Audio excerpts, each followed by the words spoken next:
Mécanique du point.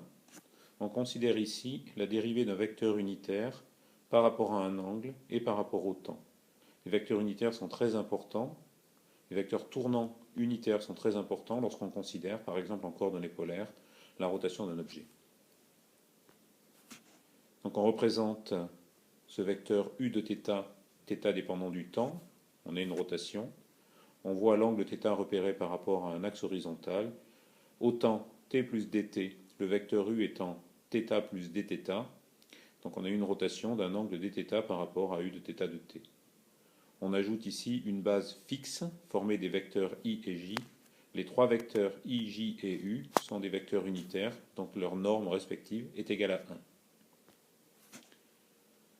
On positionne alors le vecteur u dans la base ij, l'angle θ, et on s'aperçoit qu'on peut écrire donc le vecteur u comme étant cosinus θi plus j sinus θ. Simple projection du vecteur u sur l'axe i et projection du vecteur u sur l'axe j. Une fois que l'on a ces coordonnées dans la base ij, cosinus θ et sinus θ, on dérive du par rapport à dt pour obtenir que du sur dt c'est égal à du sur dθ que multiplie dθ sur dt. On connaît dθ sur dt, c'est la rotation, c'est la vitesse de rotation angulaire du vecteur u. Du sur dθ, du sur dθ s'écrit donc immédiatement moins sinus θi plus j cosinus θ. Du sur dθ est appelé le vecteur n dans les notations qui sont ici. Souvent c'est le vecteur u de θ.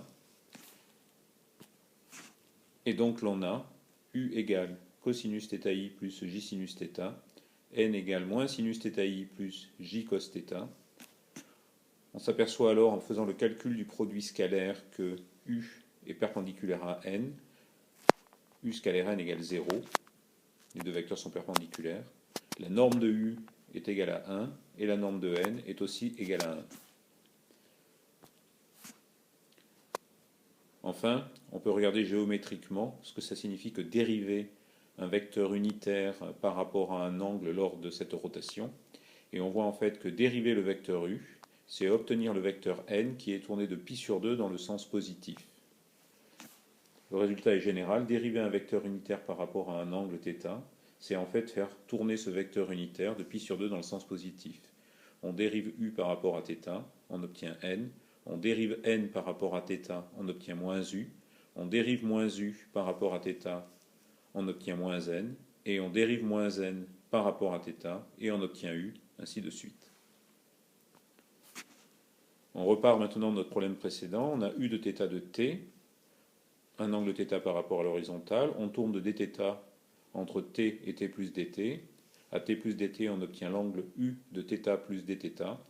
Et on écrit alors u de θ plus dθ égale u de θ plus n de θ dθ. Ça s'appelle un développement de Taylor au premier ordre. Et dans lequel on voit par construction géométrique comment on part de u de θ, on ajoute le vecteur perpendiculaire n θ dθ et on obtient u de θ plus dθ. C'est à peu près ce qu'il faut savoir, mais bien savoir sur la dérivée des vecteurs unitaires par rapport à un angle.